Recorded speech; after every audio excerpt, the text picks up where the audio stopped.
minutes. Thank you, Your Worship. If there can be a motion to adopt the minutes of the regular council meeting held on June 28th and receive for information the Metro Vancouver Board in Brief dated June 25th. All right. So moved. So that's moved and seconded. Any comments or questions? I have a question. Go ahead. Yeah, thank you, Your Worship. On our CNCL 30, I see Metro Vancouver has a tree regulation toolkit to help preserve trees and increase our canopy over the Lower Mainland. Is that going to be available to everybody or members of the public? Can you, Councillor Steve, throw some light on that one? Yeah, both. That'll be available to members of the public, and also it's going to be sent out to the various jurisdictions. So we can see that when it comes through. Put that on our website then. And the other one that was rather interesting, some of the things that I'm glad to see Metro Vancouver doing the regional ecosystem connectivity study. And they're looking across agricultural areas to try to connect on that. And I just hope that that might be available to some of our committees. Yes, it's all public knowledge. I'm sure the staff can get a hold of that for us and circulate it. Yeah, I think the Ag Committee and Environment Committee would be worthwhile to have that. And I'm glad to see that the board decided to write a letter to the province regarding climate action and the incentive program, CARIP program. I appreciate that very much to see that. Yeah, And just the letter on that was very similar to the one we wrote. Okay, thank you. Just a quick question on open air burning. Our status in Richmond and what is the status in neighboring municipalities, especially in the agricultural areas? What is the question? The question is the status of open air burning in agricultural areas. I believe in Richmond you have to have a permit. I stand corrected, and we don't allow any other open air burning. Yep, I think that's the way it is. Yep, you have to have a permit. Okay. And I'm glad to see that the Sharing Farm got $4,000 for interpretive signage. Well done. We'll get some stuff back. Thank you. All right, we'll call the question then. All those in favor? Any opposed? That is Aye. carried. Madam Clerk, any agenda additions or deletions? Thank you, Your Worship. There's one minor agenda correction. A revised set of July 5th Open General Purposes Committee minutes have been distributed to Council, and those are part of item 6. All right, so you'll make sure that that's part of the package going forward. All right, the first item then of business is a presentation by Rebecca Clark, Manager of Museum and Heritage Services, to present the Museum and Heritage Services Year in Review 2020 video. So we'll ask for Rebecca. Through His Worship to Council, I have nothing further to add, and I hope you enjoy the video. All right, thank you, Rebecca.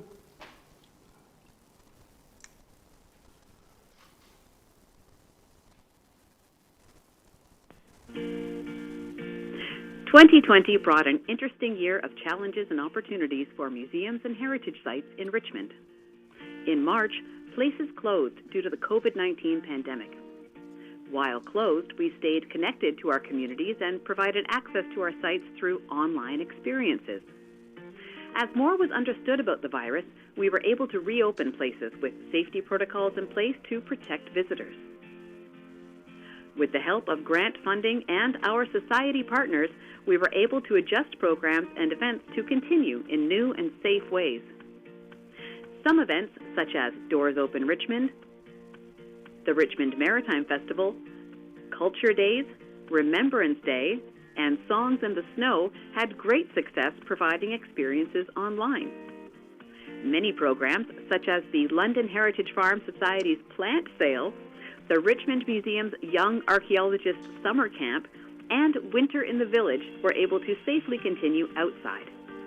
While new programming, like the Richmond Museum's Neighborhood Walking Tours and Steveston Heritage Site's Big Red Scavenger Hunt, were developed to encourage people to experience Richmond's history in their own backyard. Other initiatives continued with new safety protocols, such as the Haunted Sea Halloween event at the Gulf of Georgia Cannery National Historic Site and the Heritage Commission Annual Heritage Awards. During 2020, we made the most of reduced operations to undertake much-needed planning and set us up for success in the years to come.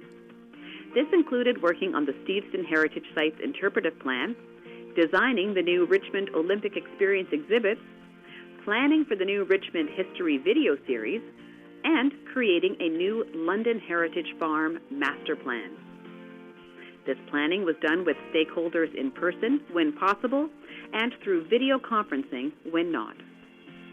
We also made the most of reduced visitor hours by taking extra efforts to care for our facilities and artifacts.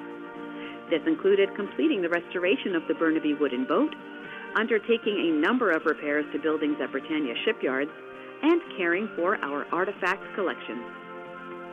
Despite a challenging year, museums and heritage sites across Richmond were able to accomplish important work that connected residents with their local history and heritage and preserved important places and objects for future generations.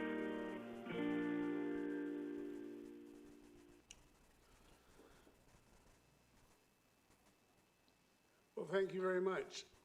Very enlightening and really shows just a few of the many programs that we have here for Museum and Heritage Services. So thanks for showing us that.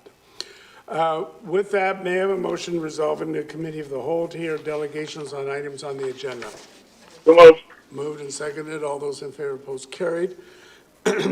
We have 4 delegations who have signed up today, and they're all on item 15. So the first speaker is Mike Thorne. So, Mike, you're on mute. So if you could take yourself off mute. And if you could introduce yourself, and you've got 5 minutes. Okay, thank you. Good afternoon, councillors. Mr. Brody, sir. Hi, my name is Mike Thorne. I'm the president of the Richmond Rod Gun Club. I represent hunting in Richmond through the Hunting by Permission program. Our club is founded in 1955. We've been running programs regarding hunting and that ever since. We have a long-standing history of Olympic class archers and air rifles and competitions, which we hold regularly. And as far as outside the club for hunting and other things that we do, we consider ourselves the stewards of hunting in Richmond. We have a well laid out program that right now other municipalities are looking at modeling after.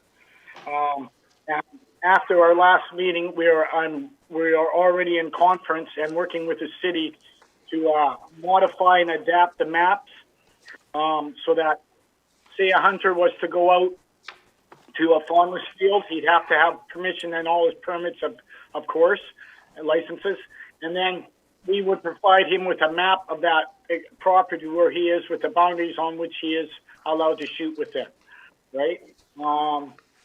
That and other things we're looking at to tighten up and just to make people feel safer, right, out there, better. Education's the key, and any questions? No, there's no questions from anybody, so we'll thank you, Mike. Oh, Michael Wolf, Councillor Wolf. Great, thanks. Thanks, Mike, for being here. I had another question I didn't get a chance to ask you at the committee meeting, which I think you thankfully you were at as well. Yes. So the other question was, I spoke to some people who live in other cities, and hunting within city limits is limited to bow and arrow shooting. You just referred to that as well. Do you know, is that the majority of what people use in the hunting by permission areas? Within Richmond, no, that would not be the case because we're shooting waterfowl, so we'll be using shotguns, using shot, which doesn't travel as far, right? Like a bow has a further distance than a shot out of a shotgun, say, for bird shot. So in that respect, no, because you're out water, odds of them using archery out there is pretty slim. It's possible, but they're not doing it, right? Right.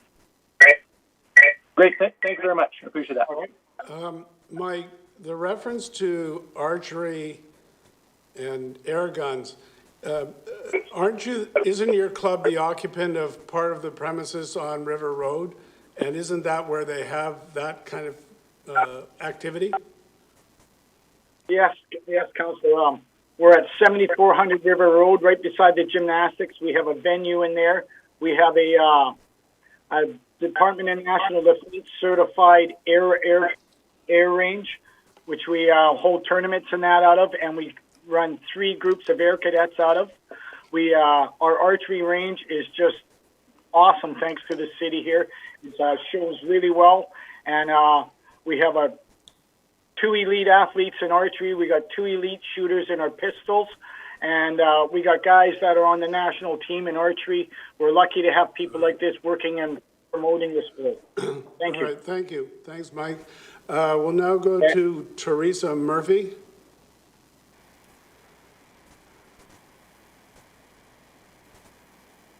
I'm Teresa Murphy, 9651 Finn Road, and I've lived here in this area since 1955. I think there needs to be more engagement and consultation with property owners on this issue. During hunting season, which is October to January, for many years, property owners along Finn Road, number 3, number 4, and Gilbert have been disturbed by hunters. Frequently, hunters have been seen on the 160-acre Diamond Foundation property, which runs from number 3 to number 4 behind the Richmond Country Club to Finn Road. The property manager for the 160 acres has confirmed to the RCMP that hunting is not permitted. Hunters have also been on the farm property that runs from Steveston Highway to the Dike and Shell to 4 behind the Goldie Harris house. And that property manager has confirmed that hunting is not allowed. I've looked through binoculars at dusk and seen silhouettes dressed in camouflage gear moving stealthily along the CN rail tracks, which run through the fields to Crown Packaging. CN has confirmed that hunters do not have permission to be on the rail line or the 50-foot right-of-way. My neighborhood is one of hobby farms and horse barns and gated walled mansions. Many of the places are vacant weekdays when we're at work, and illegal hunters sneak into the back fields. I'm going to address a number of concerns. The first is farming. I own a small hobby farm. The sound of gunfire disturbs our bees, which are important for crop pollination. Bees are temperamental and colony collapse is increasing. Gunfire also disturbs bats needed for insect control. Some of us have bat boxes, and all of us keep our outdoor lights to a minimum to encourage bats because we're across from the Woodward Slough, which is a mosquito breeding ground. With bats, the city doesn't have to come and spray harmful chemicals. We used to see a lot more wildlife, including coyotes, raccoons, and skunks. The volleys of repeated deafening cracks of gunfire drive wildlife from their dens along the Woodward Slough and from the fields, and we rely on this wildlife to keep the rat and mice population down. Illegal hunters come in, and they trespass, and they destroy this fragile ecosystem. My second concern is safety. I don't think the amendments to the bylaw enhance and protect the safety and well-being of Richmond. Much of the farmland in my neighborhood is farmed by tenants, and some have autumn and winter crops. Hunters shooting nearby is unsafe. On a sunny October day, there are numerous golfers on the Richmond Country Club golf course. The amendment proposes to increase liability insurance requirements to $5 million. If a surgeon or a dentist or a business owner was injured or killed, $5 million would be insufficient to cover losses. Also, in my neighborhood, we've had the SWAT team out to a mansion which had human trafficking and gambling. We've also been warned by the RCMP about another mansion which was owned by a notorious gang. These gangs fire weapons. When I hear gunfire, and I often do during hunting season, I don't know whether it's gang activity or legal hunters or illegal hunters, and I phone the RCMP, and this wastes their resources if it is illegal hunters. And sometimes I just ignore the gunfire, which is not what you want anyone to do. I think this is a property rights issue, and I don't think the city has engaged in enough consultation. When a sewer line was coming down Garden City, the city notified us. When knotweed was being dealt with alongside the Woodward Slough, the city notified us.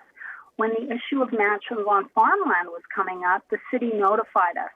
We haven't had any engagement or consultation. I think you need to postpone these amendments and further engage. Thank you very much. All right. All right. Thank you very much. Now, let's see. Okay. So we'll go to the next delegation, Laura Lee Shaw. Yes. Thank you very much. I was going to start my video, but unfortunately it says I can't. So you get a telephone symbol. I want to thank Mr. Mayor and Council for allowing me to speak. And also, I acknowledge that I'm speaking on First Nations unceded territory, and I appreciate the opportunity to speak on it. I'm Laura Lee Shaw. I'm at 12331 Number 3 Road in the farmlands where the hunting is currently allowed.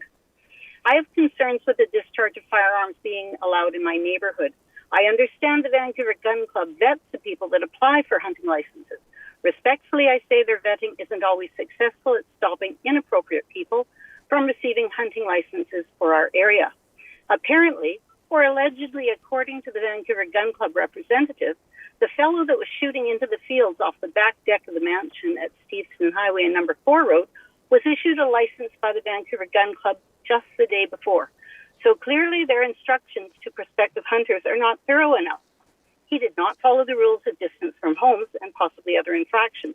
That tied up tremendous resources from the RCMP for a day. And apparently it's awaiting charges. It suggested the hunter's insurance should be increased to $5 million, and that's not appropriate. In the event of an accident or hunter not following the rules or injuring or killing one of your family members, would a settlement of up to $5 million replace them? The area's changed over the years. 55 years ago, it was different, but now it's not wide open spaces of fields that it once was. There are streets and streets of homes filled with families and children, none of whom we want to get hurt. Several times we've called the RCMP about shots being fired outside of the regulation hunting times. We have pictures of vehicles, license plates, and hunters. Many are repeat offenders. Living in the area during hunting season is very stressful. We don't know if the shooting is a hunter, a gang hit, which Richmond is becoming famous for, or domestic violence. Frankly, it's frightening. Some of the RCMP officers who attend are sympathetic, and many have said that the area is too populated to allow hunting. We really appreciate those officers and the work they do. Unfortunately, I've been told by more than a couple of officers that if I report shots fired, I'm to stay home if I hear them and not go out and try and find the offenders. One officer, who I will never forget, was Constable Stringer. He actually told me he would not enforce the hunting allowable time curfew, at which I asked him to confirm he was in law enforcement. And if so, would he please enforce the law?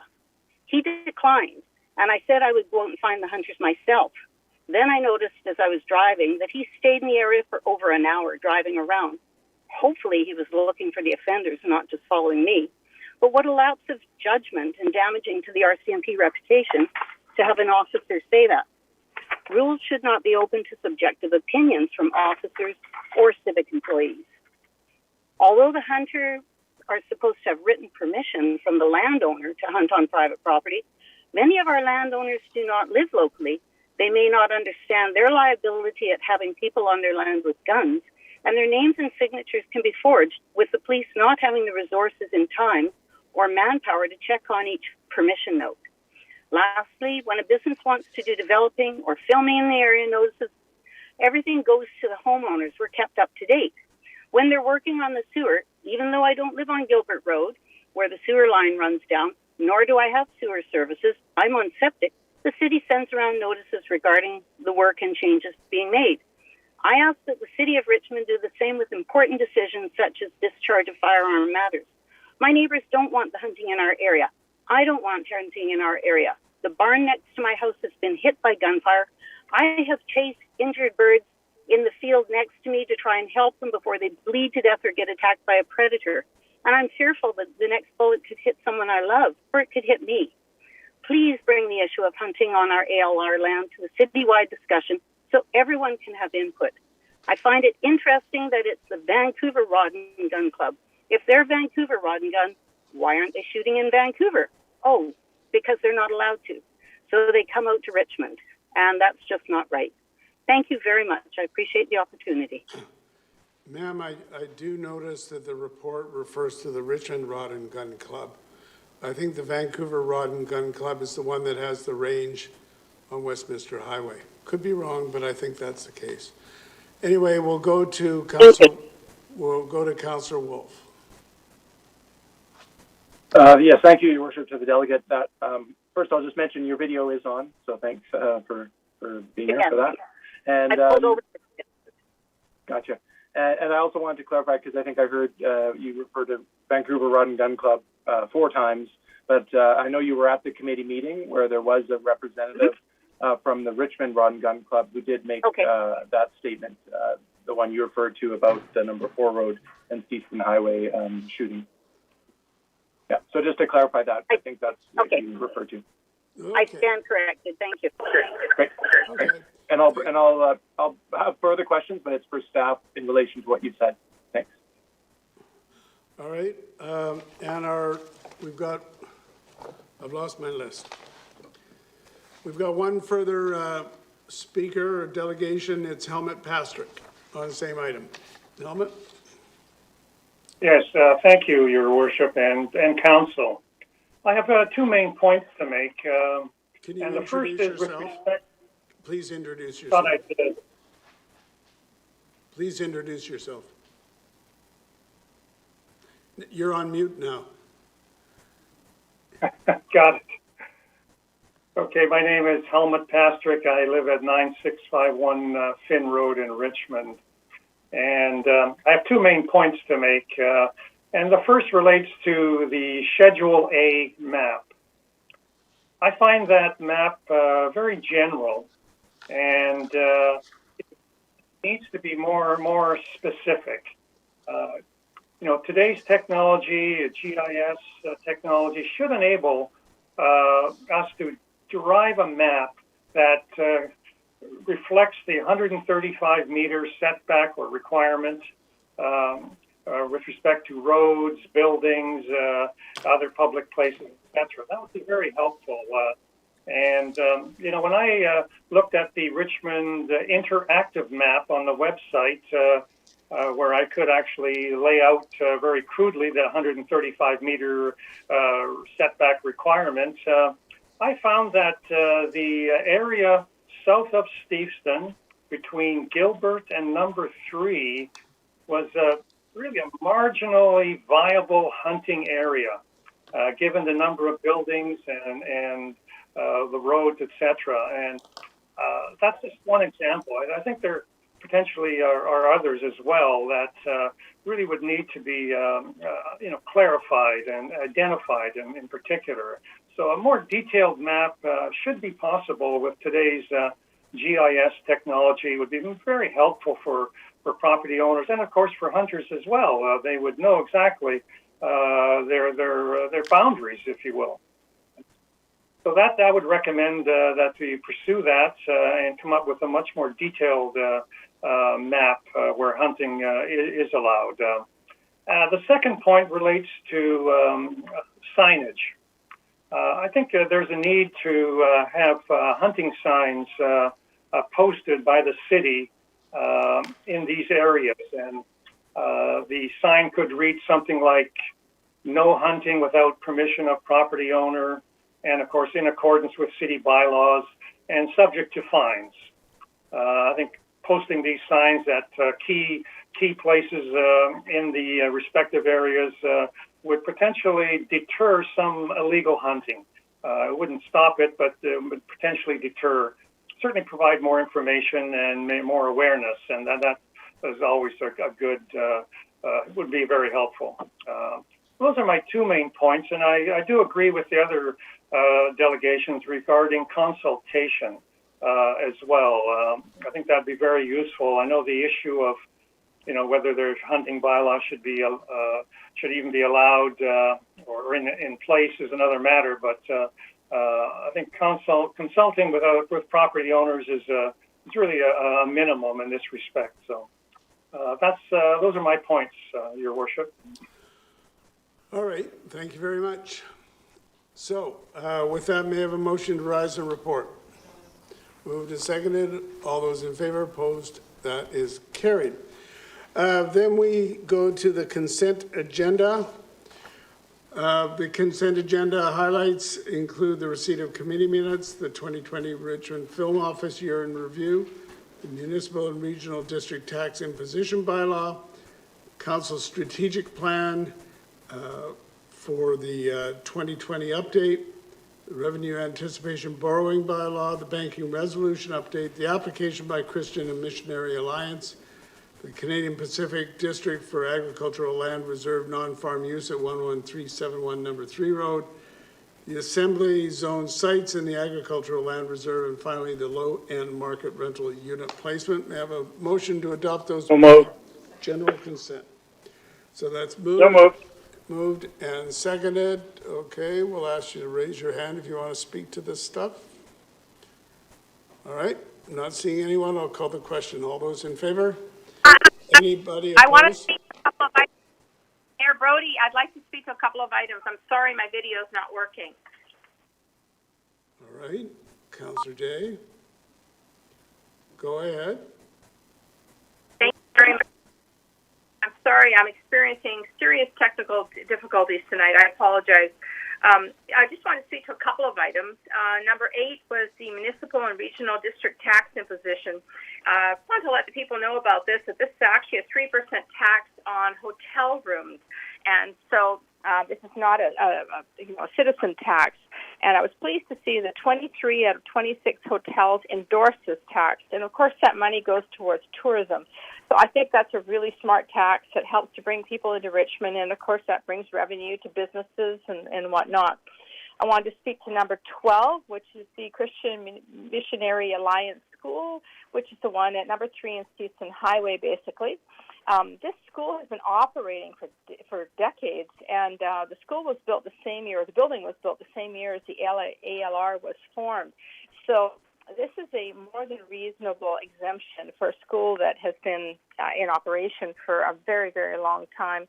And I'm afraid this one fell through the cracks, which is unfortunately the problem we've had with the ALC. And I know that staff are now working with them really closely to make sure that stuff like this doesn't happen again. And then number 14 is a low-end market rental unit replacement. We have the ability to cluster low-end market rental units, but we were worried about that at previous council meetings because did that signify those people in any way? Well, we got staff to do an amazing survey. Would have preferred more respondents, but nonetheless, it came back that people in clustered units felt the same amount of comfort level as individual units. So I'm pleased that we've looked into that and make sure that people who are living in these low-end market units are comfortable. So that's all I have to say. Thank you very much, Mayor Brody.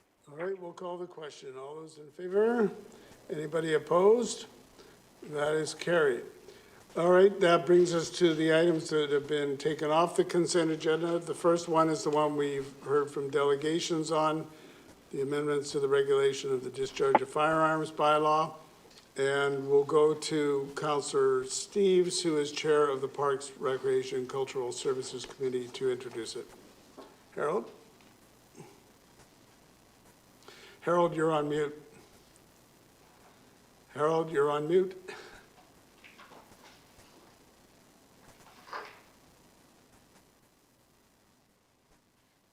Okay, I'm on now. You're good. And have I got my picture? Okay.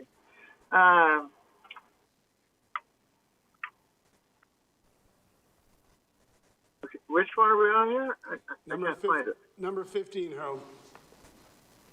15. Oh yeah, here it is. Yeah, that the regulation that regulating the discharge of firearms bylaw number 4183, amendment bylaw number 10278 be amended amend the terms of the bylaw as described in the staff report, amendment to regulating the discharge of firearms bylaw 41383, June 2nd, 2021. That it be introduced and given first, second, and third reading, and I so move. Moved and seconded. So did you wish to speak to it? Yeah, I will make a brief comment on it. Actually, I'm very biased on this particular bylaw, and I mentioned this in committee. Our farm operation is dying because of the birds that have been consuming our pasture. We had 30 head of cattle about 2 or 3 years ago. The widgeon ducks and the geese have simply destroyed our upland fields. We have converted the fields to growing Saskatoons, and we got rid of our cows, all but 5 of them. We had about 30 there until 2 years ago. This year we've opened up, now the Saskatoons are old enough that we're opening them up for pick your own Saskatoons. Whether they sell or not, I don't know. But that's what faces farmers that have pastures and they're trying to raise livestock with the literally tens of thousands of ducks and geese that now come into our fields day and night time. So I'm very, very strongly in support of this, of the hunting bylaw. But I say I'm maybe biased, but that's what I feel. So I'm very much in support of this recommendation.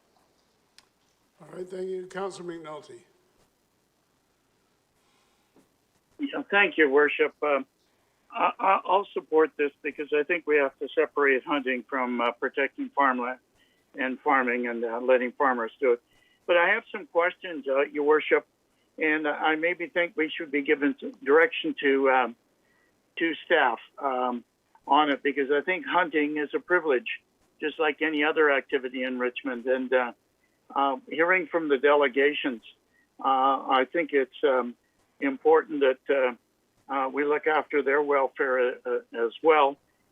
And I know Mike Thorne very well as president of the Rod and Gun Club, and I know he does a good job with his executive, etc. But I do want to put this out.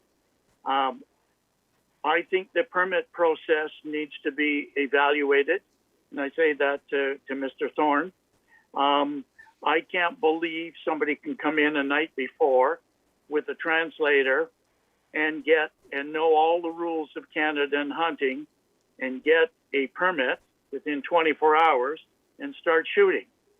I just find that absolutely appalling. I couldn't do it, and I think that needs to be addressed. That's, in my opinion, not acceptable. I really feel that if you're going hunting, you should get your permit a week ahead of time and let people know where you're going, etc. And I really feel that that's it. And I have a big question with regard to visitors who don't know the terrain, don't know the areas, etc. Sportsmen and women, when they go to a comp, and checks out their venue before they go there, so they know where they go for the competition. Not saying hunting is a competition. However, if you're walking down a railroad track and you don't know where you're going, and you've been there for the first time, map or no map, I feel, Your Worship, that kind of referral needs to be referred back to the gun club to come up with some procedures and process that we all know and other people know. Again, how do I get a permit? I come from wherever I come. I come from Alberta. I heard you could hunt, okay, or I can go shooting in some cases. Do I just phone up somebody and get a permit? I think there's a process. So I put that out there. And the other thing, very much so, Your Worship, I think signage will go a long ways to rectify certain situations. And if certain property owners don't want hunting in their backyard, let's respect their point of view, and let's make sure there's signage around that so that people will not come and disturb them. And I think that's a small amount given our outstanding sign department at the workyard. We can come up with probably a couple dozen signs quite nicely that were put in a proper color so that people see them and hunters see them and they know when they can honor them. And I think there should be a process where people are not honoring rules. That should be sent back to the gun club, because it should be their members that are doing it.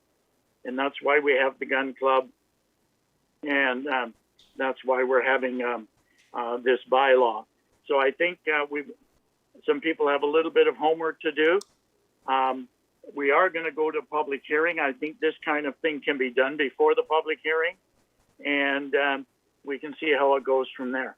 I will support it to put it on the floor because I appreciate and respect the hunters as well, and I hear Harold's comment, and I think we should be able to discharge. Remember, we removed hunting, at least Harold and Malcolm. We removed all the hunting off of Sturgeon Banks and off of Gary Point and out in the Chuck there. So maybe it's time that we investigated that back so that farming can continue to be productive. So those are my comments, Your Worship. I hope the clerk has got those down, and I'd like to make those as referrals to staff to sit down with the president of the Rod and Gun Club and the executive and come up with some tightening of procedures. Just before I go to Councillor Hobbs as the next speaker, I just want to have a couple questions to clarify. Does this go to public hearing? The next step is final adoption, isn't it? Oh, yeah, sorry. Yeah, Madam Clerk? Yeah, I'm sorry, my mistake, Your Worship. Yeah. Okay, yes, Madam Clerk is also saying the same thing. The second thing is, until we amend these bylaws, do the old bylaws apply? So, in other words, if this was delayed, would we still have the old set of bylaws that would be in force? Can someone answer that for me? Carly? Ms. Williams? Yeah, through your worship, what's before council today is a bylaw amendment. So we do still have the bylaw in place, the current bylaw. It's just the amendments that are new. All right, so I just wanted to mention that because if there's any suggestion of a delay, we still have the rules. It's just a matter of if and when we amend them. Councillor Hobbs.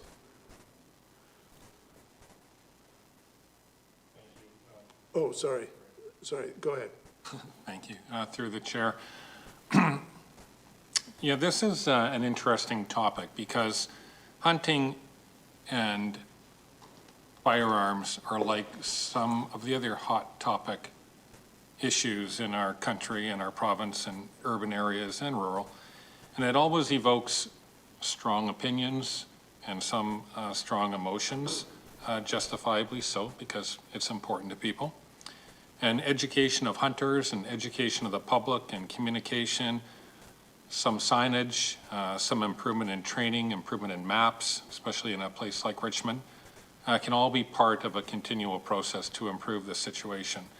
And I don't oppose those. I think those are all reasonable ideas. Some of the concerns expressed about the sounds of gunfire, I've heard those concerns expressed by other people as well. Sometimes it's just they don't know what's going on and they wonder what it is and what those sounds are. But with this firearms bylaw, I appreciate the report and I appreciate the response back from some of the other conversations that staff have given. And I think the update in insurance is reasonable and fairly standard to $5 million.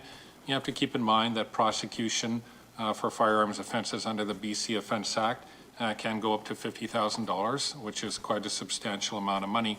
I think we should also keep in mind that the number of people who hunt in Richmond especially, but probably overall, is a relatively small minority of people. So it's a very small number. In absolute numbers, it's a tiny number that hunt in Richmond, and overall, as a percentage of the population, it's probably even smaller. So it's easy to believe that just based on numbers, hunting isn't something that we need in Richmond anymore. But if you delve into it a little bit and you talk to the people who do hunt or who hunt on land with permission, and if you talk to farmers who have large tracts of farmland, not all of them, but many of them will explain exactly why hunting is necessary for them to grow their crops, manage their land. So they will actually tell you, as Councillor Steves has alluded to, that without hunting, without the ability to hunt at all in certain seasons, their crops can be quite adversely affected.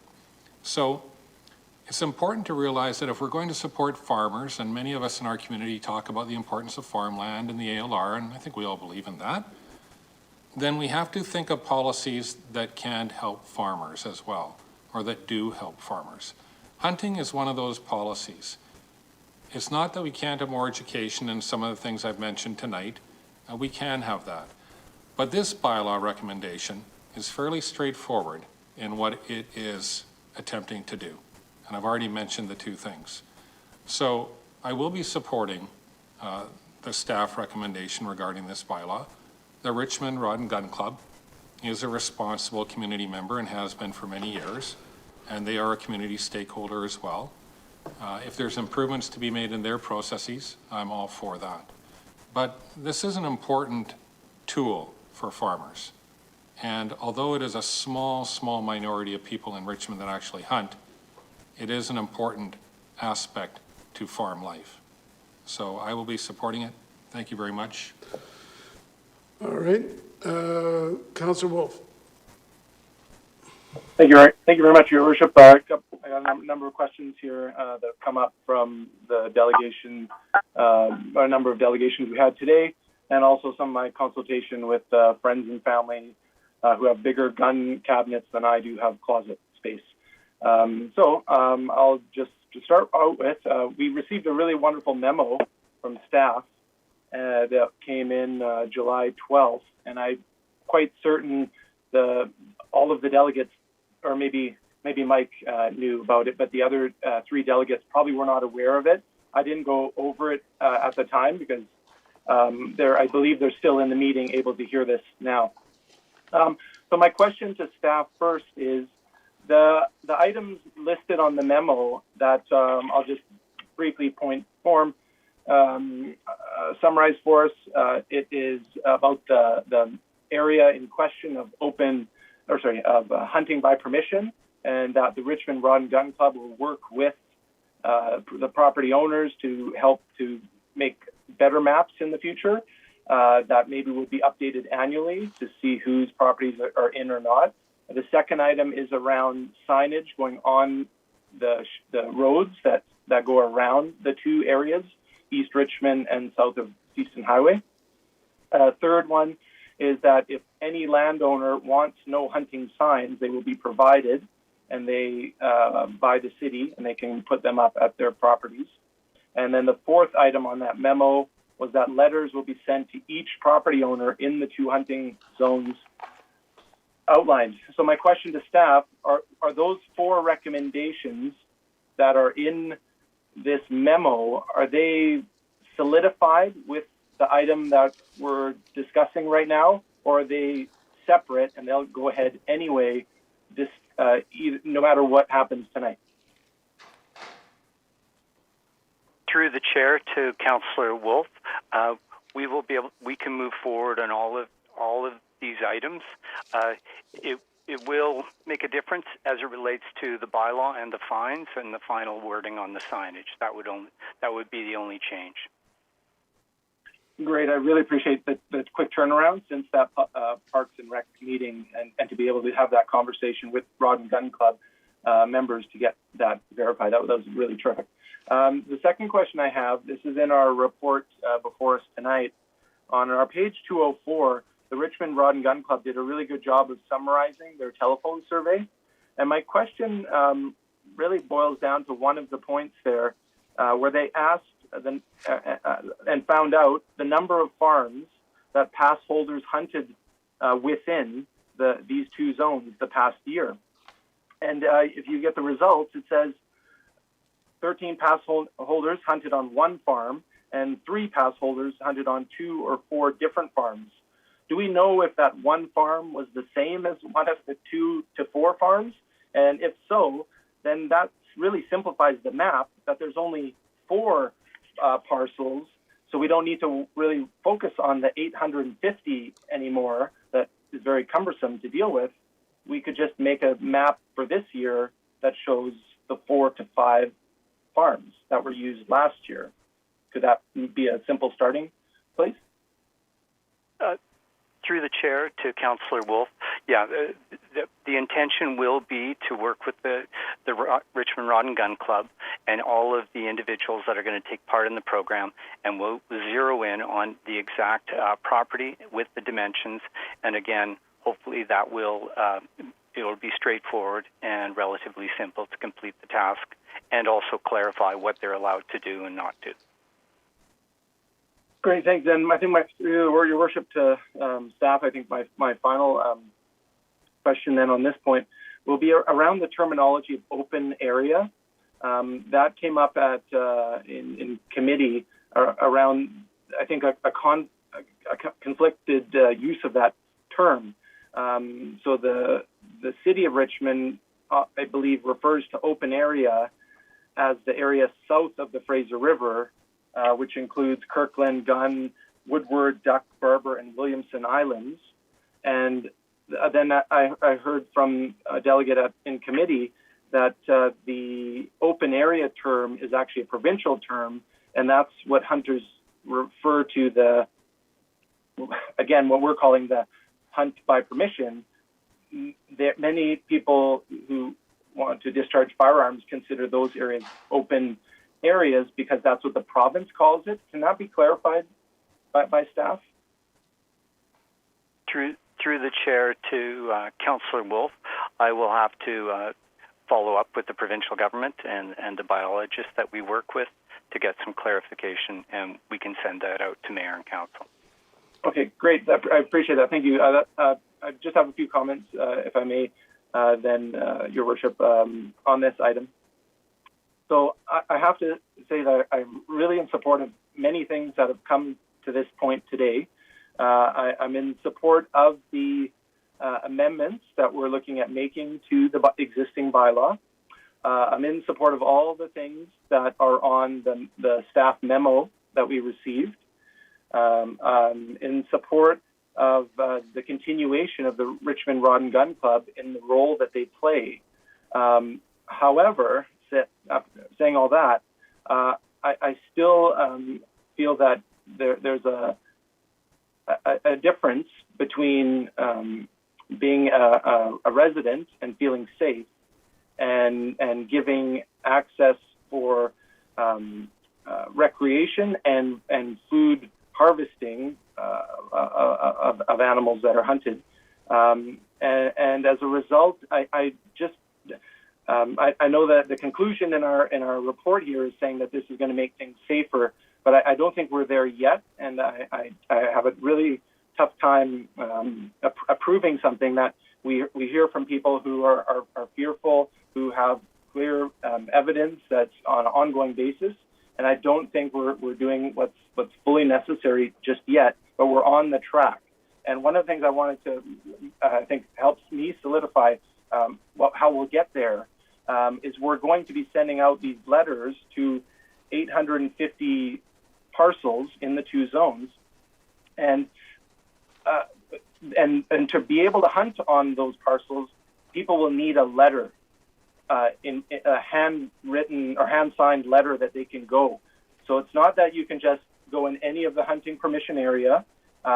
You actually have to contact and get a signed letter from them. So until we're there, I'd be willing for us to put a hold on hunting by permission areas for a year, to have people help to utilize the open area south of the Fraser, and to help get all these great initiatives that the city and Richmond Rod and Gun Club are working to partner on, and make Richmond safer when it comes to firearm discharge. So we're on the track there, but it's not all encompassing in this report today. So I don't think everyone in Richmond, as we've heard, supports it.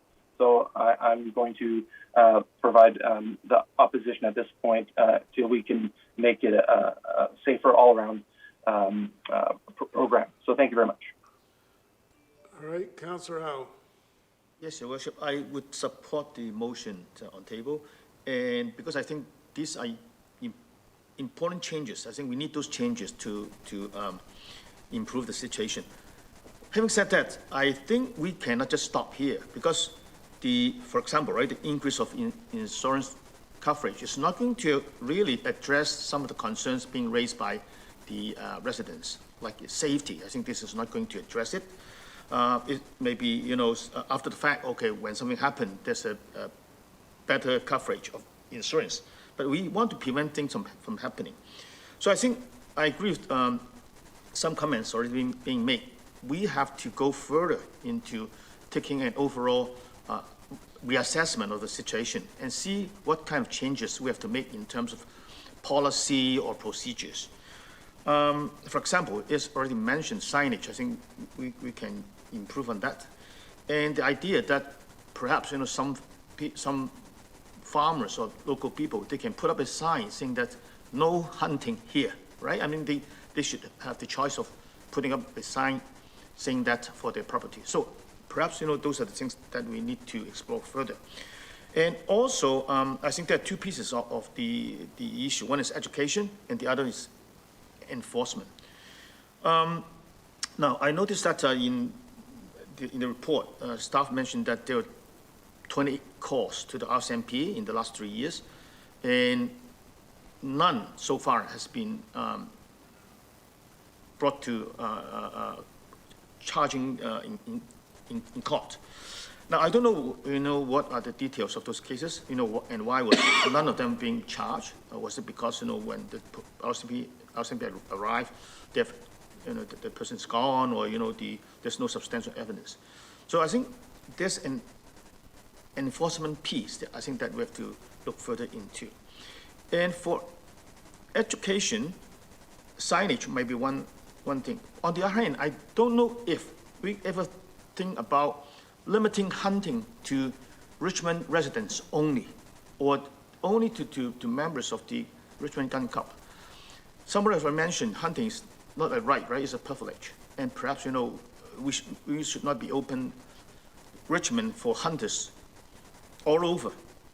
And I believe that very often those people who violate the regulations were not members of the Richmond Gun Club, because they live here, they know the situation, they follow the rules. But just assume that somebody coming from elsewhere and not familiar with the regulations, and they don't know the rules in Richmond, and they may violate the regulations. So I think there are issues such as signage, enforcement, and perhaps some limitation of who has the privilege to hunt in Richmond.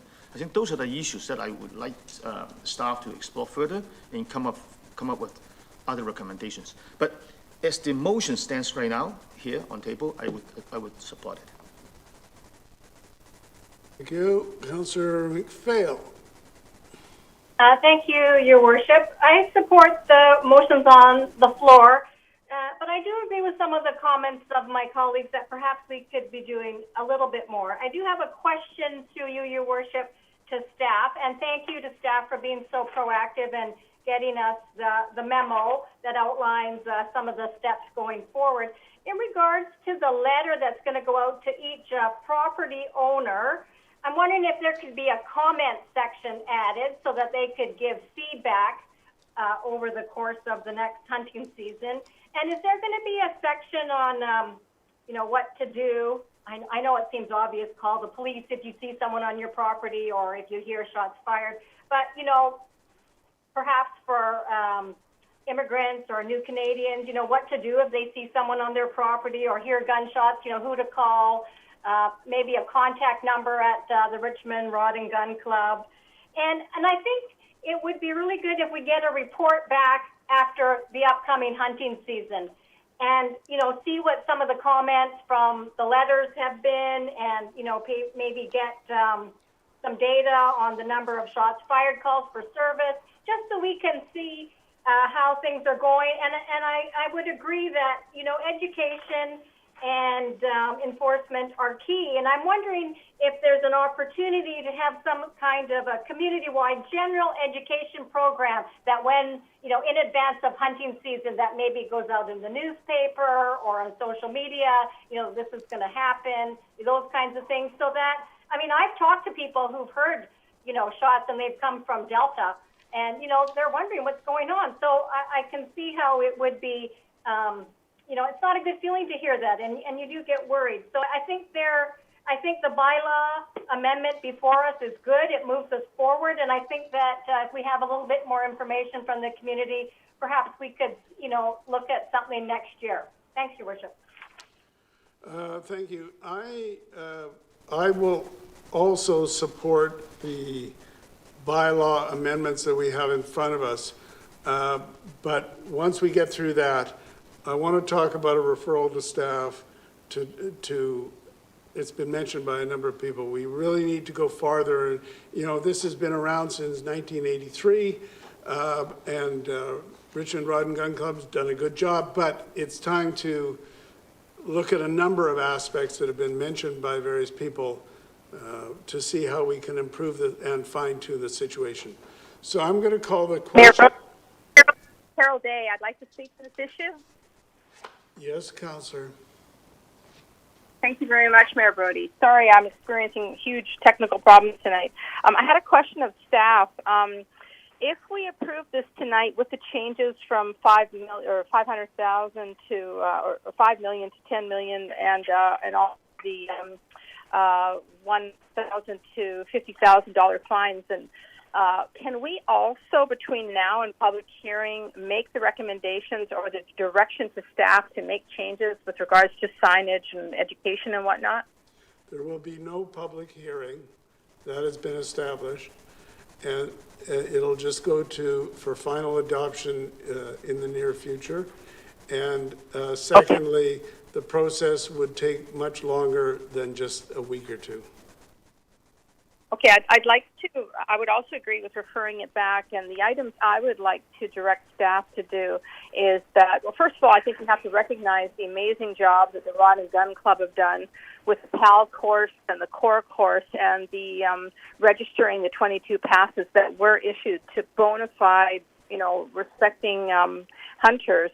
But clearly there are people out there that are not obeying the 135-meter mark away from occupied areas.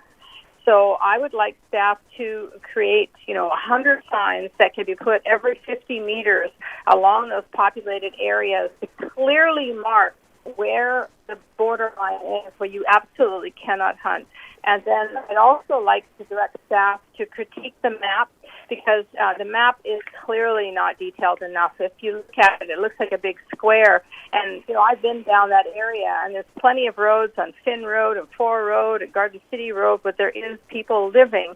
And so the map needs to critique the area and reflect the actual setback. I think it'll be much clearer to those people who are breaking the rules.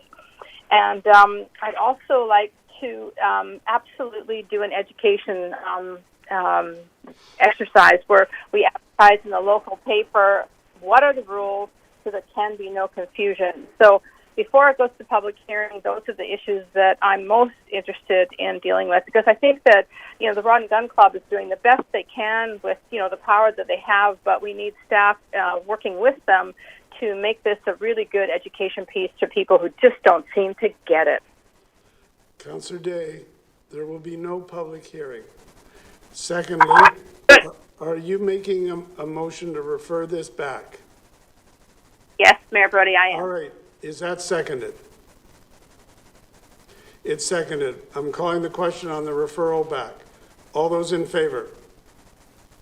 Aye. It's Councillor Day, Councillor Wolf in favor. All those opposed? All other councillors are opposed. That is defeated. I just repeat, if we can vote on what we've got in front of us, I'll be making a referral motion to carry on the process in greater depth. So I'm going to call the question on the motion that's in front of us. All those in favor? Aye. Those opposed? It's carried with Councillor Wolf opposed. Now, I think to distill, I've been making notes of what everybody's been saying. And first of all, I want to say, I think the Richmond Rod and Gun Club has done really a good job of a rather administrative process, but the time has come after, 30 or 40 years, that we take a long look at this and just kind of really tighten it up. Secondly, the other delegations I thought spoke really well. Really, the central point to my thinking was how, the pass holders have been consulted in all this, and the users, but really the public, the landowners, really haven't been consulted in a very meaningful way. So my suggestion is that we would have a referral motion that, which would be independent of the changes to the bylaw which we have voted on, directing staff to conduct more consultation with farm owners and other stakeholders regarding the hunting by permission program, including the appropriate rules, the appropriate areas and properties, with a more detailed map, if possible, enforcement strategies, the issue of the timing for the permit issuance, that's to address the idea that you get it one night and you're hunting the next day, and general education of the public and stakeholders. Yes. And finally, consideration of more effective signage in conjunction with the program. So that would be my suggestion on a referral. Second. Does anyone, Councillor Luke? Thank you, Chair. So question more to you, is the Richmond Rod and Gun Club considered one of the stakeholders as part of this process? Oh, yes, I think the Richmond Rod and Gun Club is a key stakeholder because, they have a lot of knowledge about it. They've obviously been very, very responsible as best they can in the program, but they have their point of view from a particular point of view, and so get some fuller type of input is what I'm thinking. I think too, though, that if people who are long-term members are typical of your 22 pass holders in a year, and they're used to being able to get their license the next day to go and shoot primarily on their own property in many cases, it will be good for them to understand that if that's going to change to 1 week or some other number, that makes sense to them too. Okay, Councillor Steves. Yeah, I just wanted to comment on the part of the recommendations to deal with gets a license and goes hunting after 1 day. In this case, I believe it was an owner, and an owner is I believe would be exempt from anything else because owners are permitted under the BC Provincial Act to go hunting on their own property. So I don't think that person required any courses of training simply because if he owned the land. So I think it's not right to blame the Rod and Gun Club for issuing it. I think they would have to issue it, but maybe that can be sorted out. Obviously, the owner didn't know very much about what he was doing, but if he owned the land, then I think he's got a right to do it. Fair enough. I think the inquiry on the situation would take that into account. We would get that information. Councillor Hobbs. Thank you, through the chair. I think that's a very prudent and appropriate referral, and I support it. The one group I wasn't sure when you read it out, though, that, and I'm not sure how you'd identify them, would be actual farmers who farm large tracts, who actually are some of the people that have expressed their need to actually hunt on their land. And they might not be members of the Richmond Rod and Gun Club, as Councillor Steves just alluded to. So they may require some individual reaching out because they might not be a part of an association or group or even the Agricultural and Food Security Committee. And I think they are probably one of the more important stakeholders. Thank you. Fair enough. I did specify farm owners, but there's sorry. Well, at least I think I did. But in any case, it can be a wider group. Thanks. Councillor Au. Yes, Your Worship. How about the point I raised? Hunting in Richmond for Richmond residents only. I would like to have staff comment on this one. Could we have staff comment on that? I think that would be a tough one to enforce, but if Mr. Wheeler or Ms. Ayers or Ms. Williams wants to comment on that? Through the chair to Councillor Al, we would have to look at it and discuss that with law and get back to you. Okay, why don't we just add that? Any residency restrictions, put it that way. Okay, well, and I don't know whether that's going to fly or not, but we can at least look at it, or even whether we want it to fly. Carol, did you hear? Is that Councillor Day? Yes. Yes, go ahead. Thank you very much, Mayor Brody. I'm once again sorry for this technology glitch tonight.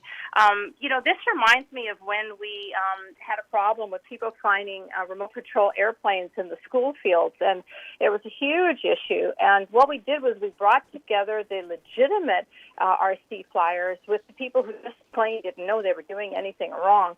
And in the end, we ended up with a really good system where people had to register with the flying club in order to fly in one particular field, and in the end, everybody was happy. So I think that this referral is going to handle all of the issues by dealing with the owners, dealing with the residents, dealing with the farmers who are maybe leaseholders, and dealing with those uneducated people that don't understand or don't care that they're doing something wrong. And by doing it this way and putting up tons of signs, I think we're going to alleviate this problem through education, cooperation, and just plain patience. Thank you. All right, Councillor Wolf. Thanks, Your Worship. If you could just clarify in your referral, what was it about the map? In our memo on the second last paragraph, it outlined details between the staff and Richmond Rod and Gun Club's conversation on this new map regime that's going to come forward. Would that be a potential in this referral to have the first generation of that for this fall's hunting season? Staff can take that under advisement. I think it's a fine point that because hunting season is going to be here soon, if you can clarify some of this stuff before the hunting season, so much the better. Great, thank you. But there's, as you know, there's limitations on how much detail can be given on the maps. That is a general restriction. All right, so on the referral, then I'll call the question. All those in favor? Any opposed? Aye. Any opposed? That's carried. Okay. That brings us back to the agenda. To the General Purposes Committee. And number 16 is the emergency response equipment and the fireboat options. I'm going to say it first, then you can move it.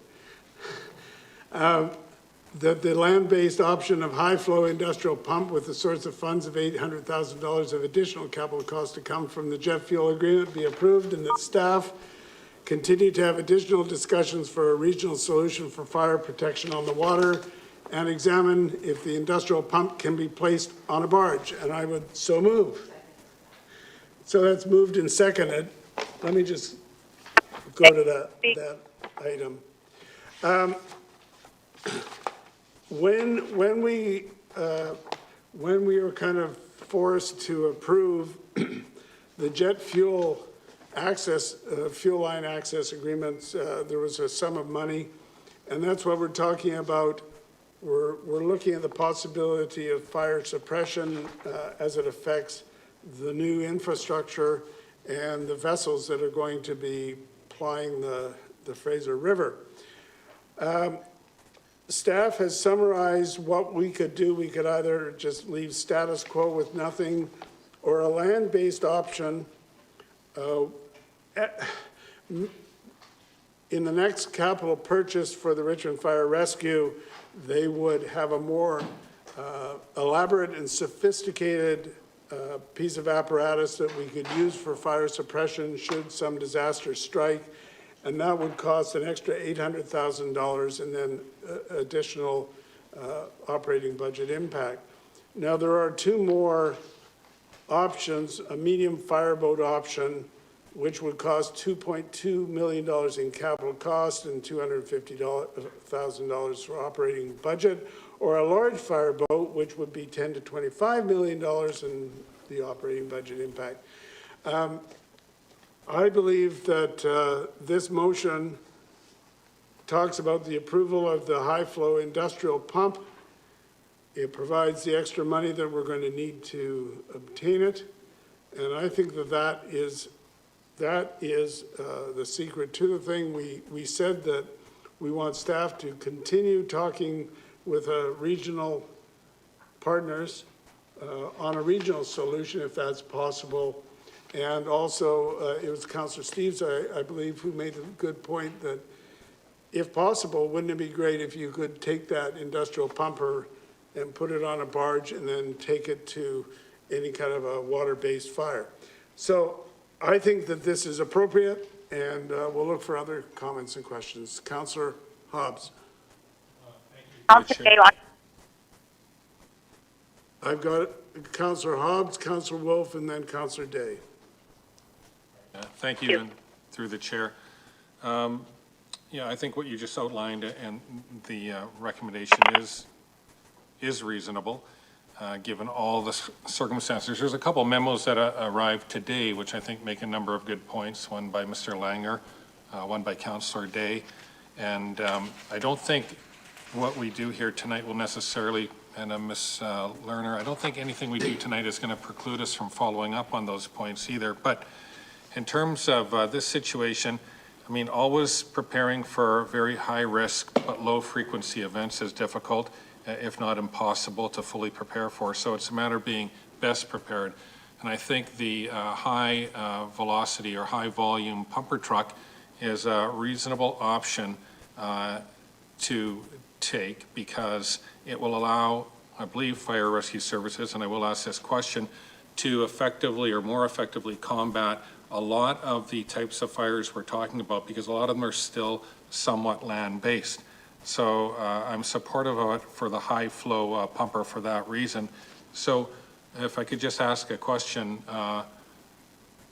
about the fireboat consortium as well. I mean, the report that I read was, I think, from 2010. So I did wonder if the original 5 boats, which all seem to be posted on or stationed on the kind of north side of Vancouver and the Burrard Inlet area, are there still 5 boats in that consortium? Deputy Chief. Thank you. Through his worship to Councillor Hobbs, I believe there's 2 dedicated fireboats operated by the Vancouver Fire and Rescue Services, and other boats that may have firefighting equipment that belong to the consortium. I'm actually not aware of, but I can certainly check on and get back to you on the total number. Or just a couple other questions, if that's okay. So the current state of affairs might be a little bit different than the report, and perhaps not as good as it was when the report was written. But New West does seem like a logical location if there were to be a boat on the south arm, or a Fraser giving it access to both arms a little bit more quickly. But the recommendations that were in that report, for instance, for the regional plan and having one lead agency, I take it from previous conversations, the progress on those recommendations or recommendations like those has stalled? Has it stalled? Through his worship to Councillor Hobbs, those discussions are ongoing, and actually myself and the fire chief have a meeting with the Greater Vancouver Fire Chiefs and the Port of Vancouver, I believe at the end of this month, exploring more of those options. So those discussions have not stalled. Okay, so just one other comment then. Fireboats are, a very expensive option, and I think a couple members of the public have weighed in on this as well. The economies of scale do kick in, like the multi-million-dollar boat to fight fires on the river or on the ocean, for instance, seems a little bit cost prohibitive for one city. So I hope those conversations bear some fruit, and I hope that the airport is part of that, as some other stakeholders on the river that have some risky operations. So good luck with that. But on the actual issue of the high flow pumper truck, I will be supporting it, because my last question is, out of the fires that we've had along the river, whether or not they're to do with fuel or anything else, but they could be just a pier, approximately in your experience, what percentage of fires have been essentially land-based and able to be accessed, if not entirely, or fought, if not entirely, at least substantially by land assets? Thank you. Through his worship to Councillor Hobbs, in my experience, the number or the percentage of fires that have been accessible from the land has been higher than 95%. Well, thank you for that, and that is a very big reason for me supporting the acquisition of this new pumper truck in the process of normal acquisitions. Thank you. Councillor Wolf. Thank you, Your Worship. Just a few additional points I'd like to make. I have a feeling Councillor Day after me is going to make a referral, but so I'll leave some points out. But I just want to highlight, like we did in our report here in our package on page 226, gives us the table that shows the four options, and we're looking at the land-based option. And one of the reasons I was opposed to this in committee, and will be again tonight, is I'd like to see more options for land-based options. I also feel that there needs to be a river option as well. So to commit some of this limited amount of funding, which I remember voting against because it wasn't going to be enough, we shouldn't be whittling away at putting some of it into for mostly other uses away from the jet fuel terminal. I think there will be other sources of funding that we can use for fire equipment when the capital budget for that comes up. Whereas right now, I think the real priority is around getting the fireboats solution figured out in very short order, as there's multiple projects underway. And looking at the map in that 100-page memo that we got of those two reports that Fire Chief Tim Wilkinson provided us, and looking at all the maps in there and where all of the vessels are right now are not in and around Richmond. And when they came to deal with that new Westminster Pier fire, they were out of fuel by the time they got there.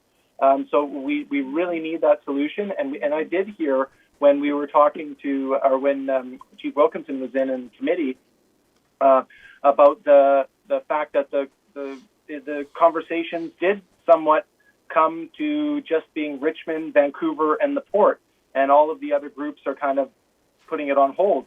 I read through some of the minutes of some of our neighboring municipalities because their staff were recommending fireboat ID options as well, and they put them off till late next year, the few that I read into, at least. So I think that's where this limited amount of funding, the $10 million pot that we got for fireboat or for emergency cleanup, I think we need it to be for that as opposed to that. So I have two questions, if I may, through your worship.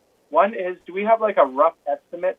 Do we get a certain lump sum of property taxes from the port each year that we can fit back into this $10 million account and help it grow? Do we get any property taxes that we can specifically put into this from the Port of Vancouver?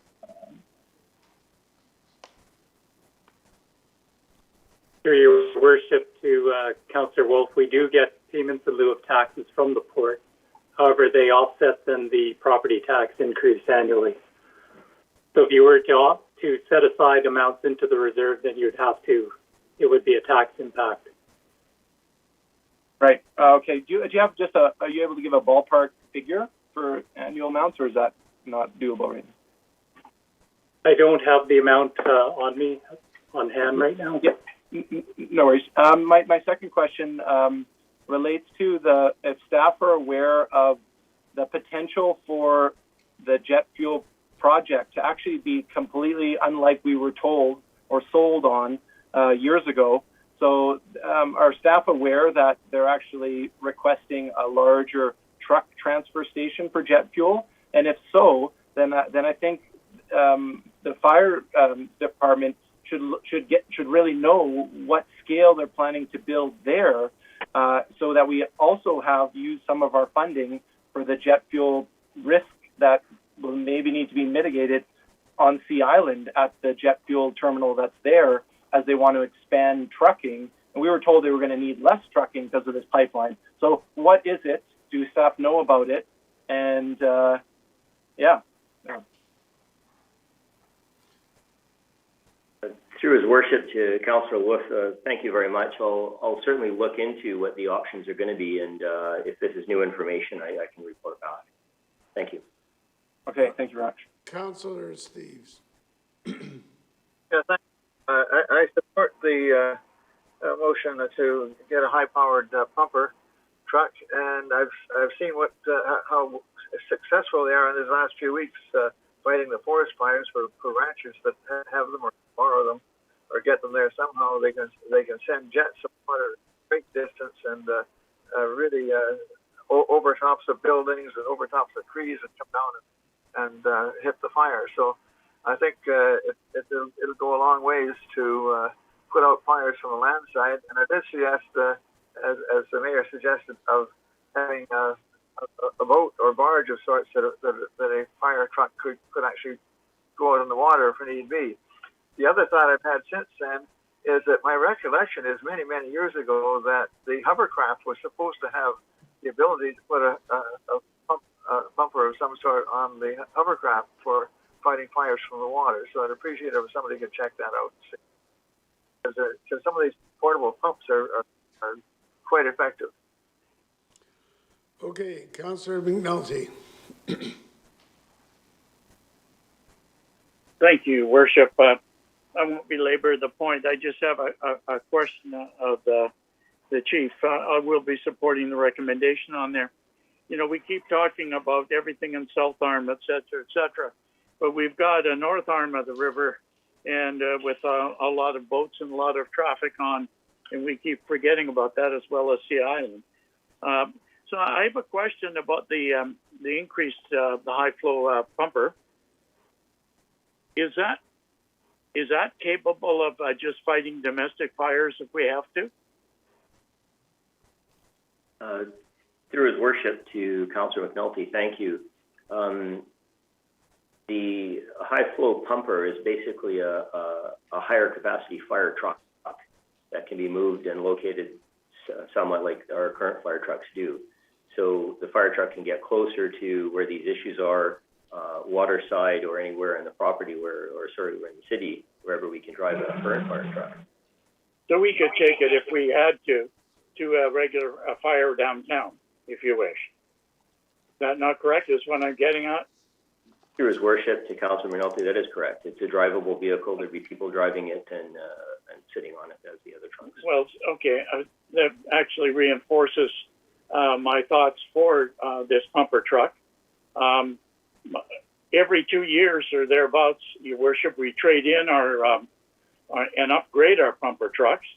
Maybe this is a feature we should be looking at a number of trucks within our community as we're doing. We're already doing upgrading our fleet, catching up on new techniques and portions on the truck. So this getting this to start with might be something that we have, and then we look to increasing them along the way, because we're doing it anyhow. And if it means we're getting a better quality vehicle, that's more diverse and capable of more things, maybe we should be looking at high flow pumper trucks for our suppression as we're doing it, whether we're putting out a fire in the nature park or we're putting out a domestic fire or whatever, or a boat that catches on fire in the North Arm. So I think we talk about boats getting from A to B. I think this might be a good way to go, and we're maybe breaking new ground here of how we're going to address fires on the water from a land-based approach. So, and what can be adapted. So, a good report, and I will be supporting the recommendation on the floor, and I would look into how we might expand our fleet and how we can continually upgrade our fleet fleet with new technology. Thank you. Councillor Howe. Your Worship, I will support the motion. I know that we need a fireboat, and I know that we need a regional solution. However, the reality is this is not going to happen soon. And over the weekend, we received 2 reports from the fire chief, and the first one was 2010, and the second one was 2021. So it's 10 years apart. And we can see that there's no progress between the first and the second report. So we're still at the same place. So I think if we are going to hope for a regional solution, I think we have to wait much longer. So I think the land-based high-flow industrial pumper will serve some purpose and give us some protection while we are trying to work out a regional solution. I think that will give the public more protection. And I cannot imagine that we can just sit there waiting for more time for a regional solution. So I think this is the best choice for us in the meantime. And we have to continue to work for a regional solution. I think that's what we have to do. And I think this motion covers that. So I'm going to support the motion. All right, Councillor Day. Can you hear me, Mayor Brody? Yes. Thank you very much. So since the council meeting on July 5th, we received almost 100 pages from the fire chief regarding the 2021 firefighting resource assessment study and the port fire risk assessment study. And it's pretty darn simple. All you have to do is read the report. And in the 2021 report, it clearly states that the future developments, such as the proposed LNG and the jet fuel storage facilities, are established in the Fraser River. The need for professional fire service, fire boat response becomes even more paramount. Partnerships between the Port Authority and municipal fire departments to acquire and deploy a FI, FI2, or II classified vessel would greatly decrease the potential negative impact to both the Fraser River and the national economy. And it also states very clearly on page 16 of the report that collaboration will be a key for sustainable port operations and growth. This $800,000 whittles away at the $8.5 million that's left in the VAFFC fund. And we cannot afford to whittle away 5 cents. We must spend every single penny and every single dollar in a way that will actually protect and deal with a catastrophic and emergency. We have an 80 million liter jet fuel tank farm and a marine terminal on the Fraser River. We've got to have the right system in place. I have a question of staff. Did we or did we not get the foam suppression system that we requested on the six-story high jet fuel tanks that would have foam fatale that would actually put out fire within less than 60 seconds? Through His Worship to Councillor Day, are you speaking of the fuel storage facilities at the south arm of the river? Yes.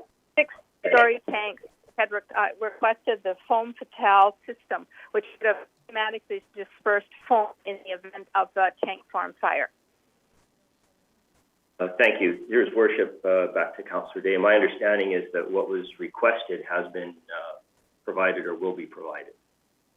Yeah, so we didn't get it. So the thing that I'm finding is this. I understand what everyone's trying to do here. They want to make it look like we're doing something, but $800,000 on a pumper thing is just not going to do the trick.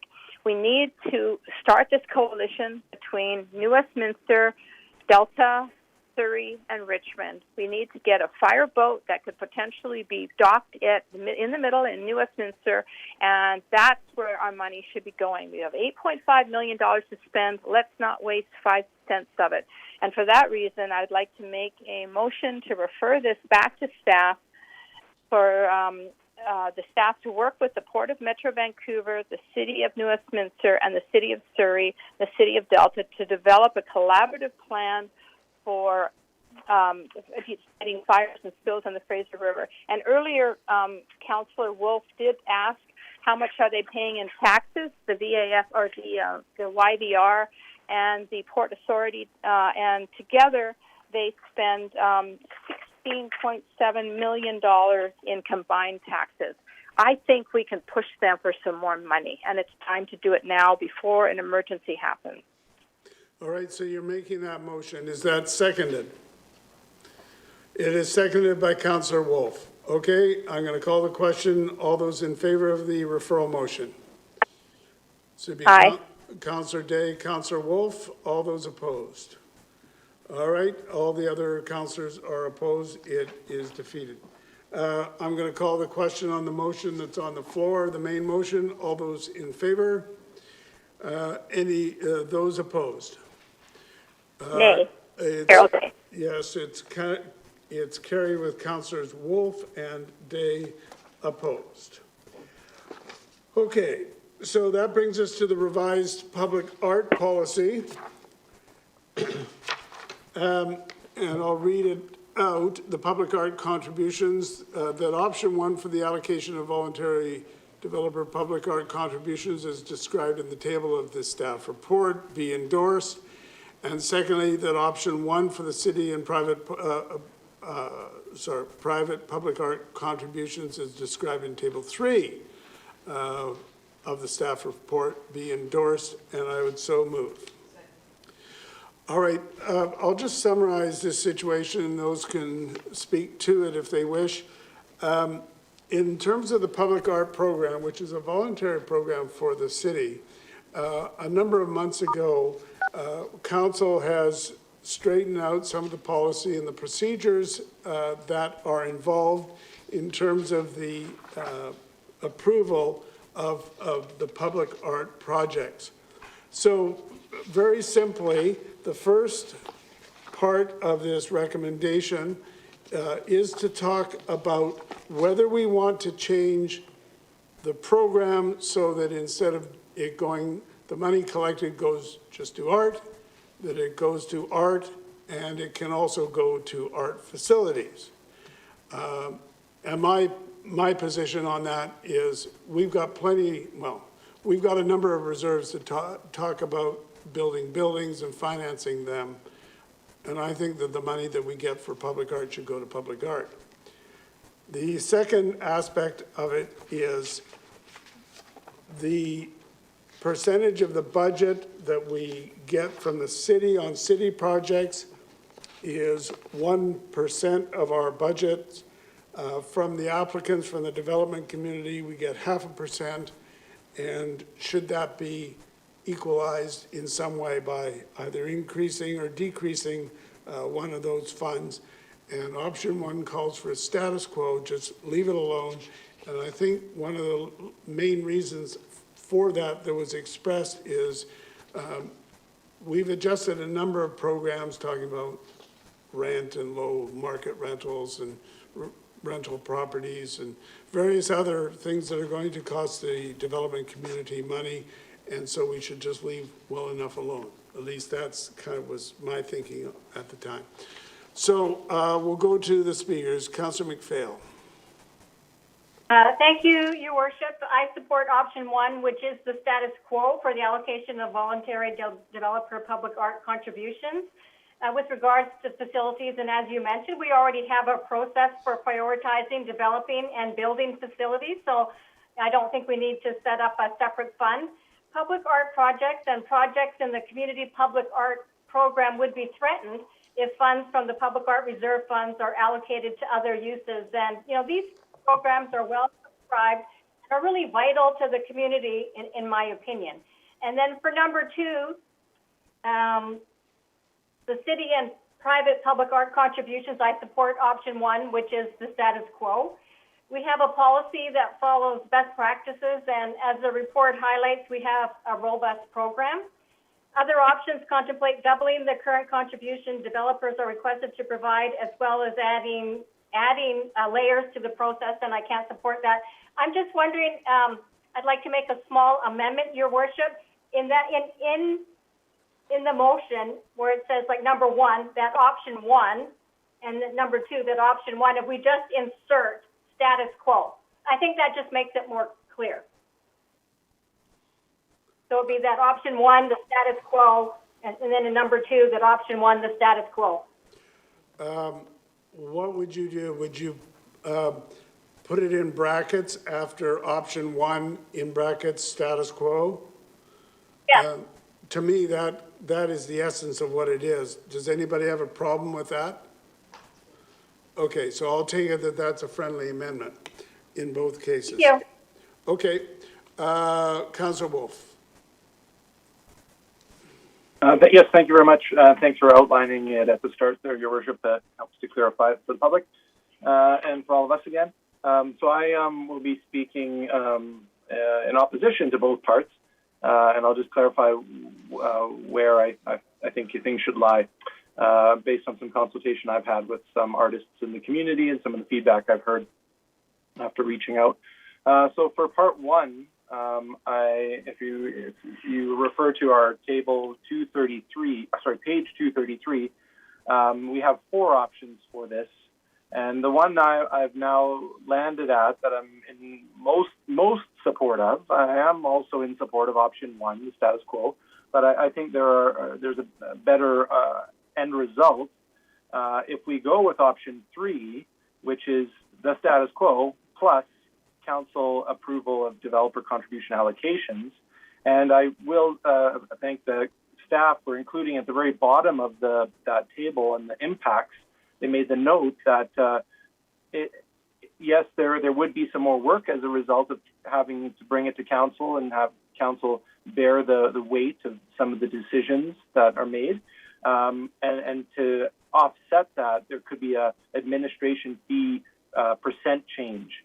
So I know at committee that I didn't specify that, but I will be opposed to option 1 because I feel we have a better solution packed in option 3 if we were to explore it further. Next up, looking at that comparison table on our package, page 235, maybe best practices at one time was 0.5% voluntary from the developer, and maybe Surrey's still in that old game, but it looks like everyone else around us who is developing just fine has twice the amount that they're asking developers to contribute. I know that the table doesn't give us all the information. Is there developers deterred by the 1% that they have to pay when they build something in Queensborough, so they build it in Hamilton? I don't know. It's not here, but that speaks something to why we shouldn't stick with the status quo. And finally, the second part of the motion before us, option 1 presents the status quo, but I like the look of option 2, which would help to balance the contribution. Developers, we don't know how much they make in their profit margin. They could be making 300% profit for all we know, with kept private from us. So I think having them contribute 1%, just like the city contributes 1% of our budget, that's equal. They're the ones selling it off and getting residents and making potentially lots of profit, where the city is in the business of providing services for the city. And art is an incredible service that can only be done with money. And so this was the option to get more of that. So thank you. Councillor Hobbs. Thank you, through the chair. Another controversial topic, public art. Lots of opinions on that too. And based on the few conversations I've had about it, while everybody is not happy with various pieces of public art, I do believe that it enhances our city overall, and people have different opinions on it regarding our living spaces, public and private. It reminds me of the flowers on the boulevard conversation. Some people like it and some people don't. I like it. But it does seem apparent from the conversations I've had that the public art policy is working in terms of the amount of money it has in its budget. So on the second part of increasing it from 0.5 to 1%, I don't support that. I support the status quo. And, you know, if you think about it, it's not 0.5%. Well, it is 0.5%, but it's also 100% increase. It's doubling it. And I think that we have to be careful about just doubling various fees when there isn't a demonstrated need for it. Our public art seems to be doing very well. The fund is healthy, and so I don't support increasing the fee. In terms of the first part, I also support the status quo on that. And I'd just like to say that public art seems healthy in Richmond. On Canada Day, I stopped and looked at the mural on McMath for about 5 or 10 minutes, actually. It was amazing. It was really nice. Perhaps not everybody likes it, but I think it was really well done. We just received a memo on the Lee Hansen mural at Mitchell Island, and I thought, wow, what a great improvement on that retaining wall, or the wall at Mitchell. So I think public art is healthy. I don't see the need to change it. The fund is healthy, and I think it's being used in an appropriate way, although it can be controversial. So I support the status quo on both. Thank you. Councillor Liu. Thank you. I will also be supporting both option ones in both situations. I think if we actually want to support public art and artists, we are right to do a better job at the outset, which is what we've already done. We've already changed how we redefine and the scope of the project, and then allow the process to unfold. I think we've got a committee that looks after things. They've got professional artists on that committee. There's people who understand art, and they're working hard to make sure that we have interesting pieces and provocative pieces. If there's no feeling whether people hate it or love it, then a piece of art isn't provocative. It's nothing. I think you need things that create discussion, create argument, create some motivation to have a conversation around it. And I'm really excited about what we've done with our mural program and how public funds have been able to support that. I know we've got a new mural at West Wind Elementary where my kids go to school, and they're really excited when that came in. You know, I've been waiting for my kids to play soccer over at West Richmond Community Center. I've seen that one. We wandered by Thompson a while ago, and they've got a new mural. So I think we're seeing new murals, we're seeing new things come up. And, you know, you may not love every mural that you see in the city, but the fact is there is a mural there, and it is more interesting to look at, and it does make going to that park more enjoyable and something to look at and have an opinion about, and, you know, what it makes you feel and think. And that's what we want. We don't want everything finally to come to council and then a handful of people decide, pressure us to hate it, and then we get rid of it and, you know, upset the artists and, you know, disappoint people, make people think that, you know, their art is worthless. I don't think we want to do that to artists and put them through that process and have them experience that. I think we want to embrace art, look at it, and have the provocativeness of it. Thank you. Okay, I'll call these, the question on these. Councillor Day would like to speak to you. Go ahead, Councillor Day. Very much, Mayor Brody. I won't be supporting this. I think that status quo is dead. It's time to be more modern and more progressive. And I think that Richmond City Council should have the ability to direct the money in new ways for new groups of artists so that we can have a really vibrant art community. And status quo is old news. And I actually missed, and I thank Councillor Wolf for this, I missed that on page 235, Burnaby, Montreal, New Westminster, Ottawa, Toronto, and West Vancouver all charge 1%. I didn't realize that we were on the cheap side. So now I'm voting against both number 1 and number 2. I think it's time to try something new. I've talked to artists that are dying to have money put into programs and opportunities and projects that they can jump into. So the more authority we can give to City Council, the more ability we can to hear those people and serve that really underserved area need. So I will not be supporting number 1 or number 2 today. I'll call the question, then I'll divide them up on number 1. All those in favor? Those opposed? Carol Day, nay. So I see Councillor Wolf, Councillor Steves, Councillor Day, Councillor Au opposed, so that is carried. And on number 2, all those in favor? Any opposed? Councillor Day, nay. It is carried with Councillor Wolf, Councillor Steves, Councillor Day opposed. Brings us to the last item of business. And so we'll turn over item 18 to Councillor McPhail, the Chair of the Planning Committee. Thank you, Your Worship. Item 18, application by Brian Dagnall for an agricultural land reserve, transportation, utility, and recreational trail use application at 6808 Finn Road. Planning Committee recommendation that authorization for Brian Dagnall to forward an agricultural land reserve, transportation, utility, and recreational trail use application to the Agricultural Land Commission to improve a portion of Finn Road to municipal road standards for 20 meters west of the east side of the property line with no conditions be approved. So moved. Moved and seconded. Go ahead. Thank you, Your Worship. The application is to seek council approval to apply to the Agricultural Land Commission to open and improve a portion of Finn Road that is currently not a constructed municipal road. Should the application be approved by council and the ALC, it would permit building permits for agricultural or residential buildings. At Planning Committee, the owner provided a history of the property and noted that the barn and home were constructed prior to the purchase of the property. Therefore, in his opinion, the land was purchased as a working farm. The property has been a working farm since 1948, and Finn Road was used as the primary access to the property until currently. The no-access parcel was not known until the property was put up for sale, and the property will no longer be sold and will be farmed by the family.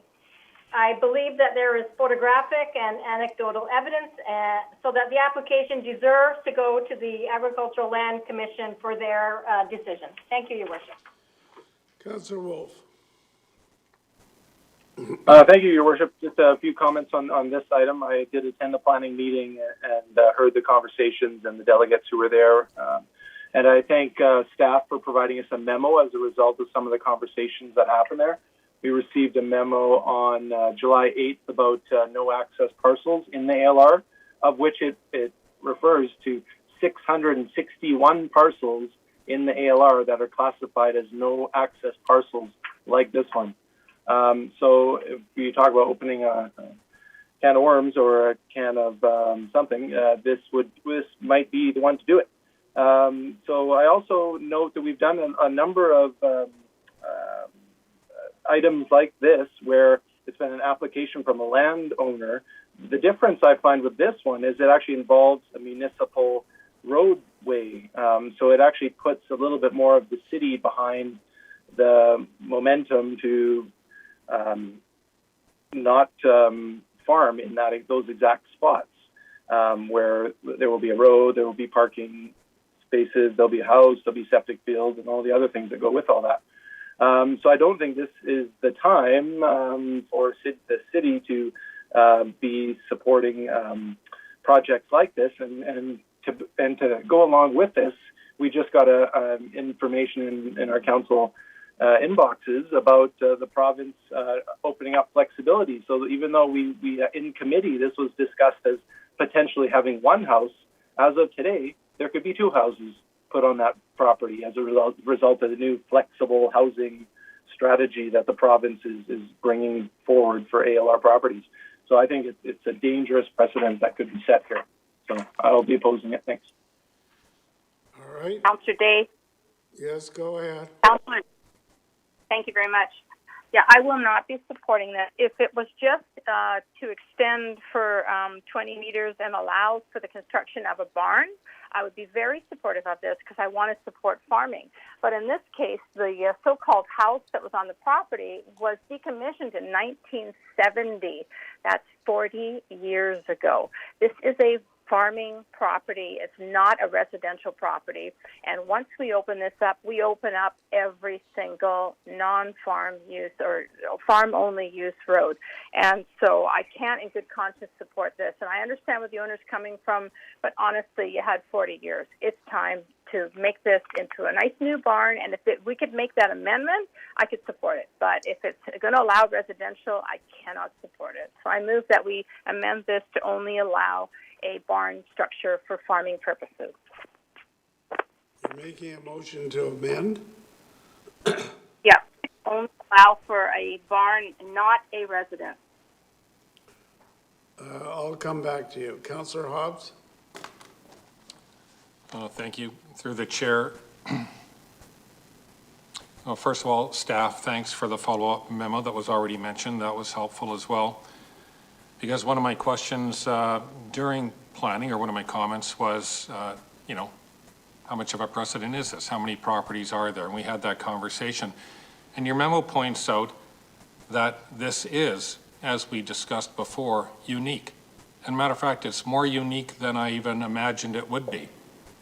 Because if I'm reading the memo right, there is no other property that fits this set of circumstances. This is a farm that has been farmed continuously by one family. This is a parcel of land that had a house on it. This is a parcel of land that had a barn on it that blew down just a few years ago.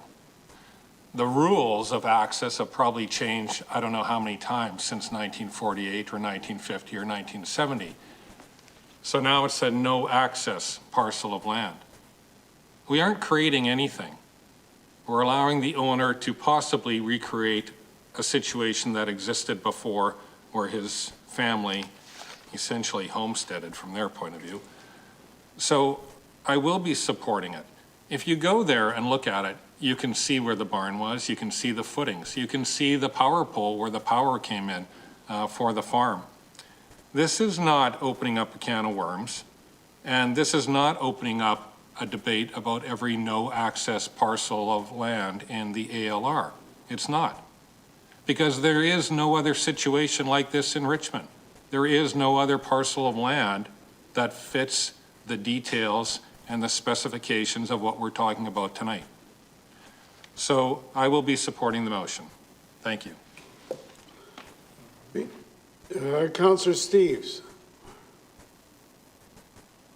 Thank you. I too will be supporting the motion, and I'm pleased with staff brought forward the report with what I already knew. I mentioned at committee that this was unique. Originally, every farm in Richmond had no paved road. They were on lanes. Even our house at the end of Steveston Highway was on a lane from 7th Avenue to our house, and part of our land outside the dike had a fence across Steveston Highway. So effectively, access of every farm was basically whatever the farmer could do to get there. 7th Avenue, there was Lumpoy's farm, there was Harry Thompson's farm, no gravel even, just a lane. And in the wintertime, it got muddy, and you got stuck trying to get to their farms. This is the last one that never got a paved road into their farm, where a house existed. But originally, none of the farmhouses had paved roads, and it's taken since 1948 to get the pavement into this one, largely because the house burned down or was removed or whatever it was. I guess it was simply got too old, and the barn blew down. But this is a farm property that was farmed, that had a house, that had a barn like the rest of us, and it's got a gravel road in, but not a paved road. And gravel roads were really, really, really good back only 50 or 60 years ago, because a lot of the farms didn't even have that. So I support it. The other 600 ones were subdivisions that were made around World War II, when they thought vets were going to come back, and they put 2 acre lots with roads through in a plan. So the large areas of Richmond have got these potential subdivisions, and we said no, we're not putting those in. They've never been subdivided. They've never been broken up into small parcels, and we're not going to break them up today. And so they're protected, and all the other ones that are in road allowances that have never been paved are protected because they were never farmed as single units either. So it is unique. All right, I'll go back to Councillor Day. You wanted to add an amendment or make an amendment to add the condition that the building be restricted to a barn only. Is that what you're... Farm uses. Sorry? Just farm uses, as like a barn, or maybe they want to put in a greenhouse. I don't know, but farm uses. Well, a residence would be a farm use, or it could be. Let's just say barn then. Okay. All right, so that's your motion to amend. Is it seconded? It's seconded by Councillor Wolf. I'm going to call the question on the amendment. All those in favor? All right, so it'd be Councillor Day, Councillor Wolf in favor, all those opposed. So that is defeated with the two councillors in favor. Now, Councillor McPhail, did you want to wrap up? No, you're muted now. You're unmuted. Thank you, Your Worship. I did have my hand up previously, but it was just to clarify what the memo said, and Councillor Hobbs and Councillor Steve have clarified that this is a unique situation. So no, I don't have anything to add. Thank you. Okay, doke. So with that, we will call the question on the motion. All those in favor? Those opposed? It's carried with Councillor Wolf and Day opposed. That brings us to the public announcements and the events. Just a few of them tonight. First of all, we have our fall programs that people should be thinking about. It's really time to start thinking about the fall programs. The fall registration opens Tuesday, July 20th for programs that start in early September. So go to the website and you can find all the programs for people of all ages and abilities. Now, the Friends of the Library just hosted a book sale at the Cambie branch of the library, and they're going to have another one on Saturday, July 24th from 10 o'clock to 2 o'clock. It's at the Cambie branch of the library, an excellent opportunity to pick up some bargain books while supporting our excellent public libraries. And it really is a really good book sale. Now, with the warm weather upon us, fire prevention becomes more important than ever. Reminder that open flames and burning of any kind is not permitted at any time, anywhere in the city. Only gas or propane barbecues are allowed in city parks and only in designated areas. Weed burning devices are also illegal. They're a safety hazard, so don't use them. And for the smokers, they must dispose of the cigarette butts in a safe receptacle. So for information on fire safety, go to firerescue.richmond.ca. And finally, we encourage everyone to get outside this summer and enjoy many of the wonderful spaces and food Richmond has to offer. Tourism Richmond has placed 31 pop-up picnic tables in 7 locations close to restaurants throughout the city center and Stevenson Village for people to grab a bite and enjoy the outdoors. So if you want more information on that, I'm sure you can find it on the Tourism Richmond website or go to visitrichmondbc.com.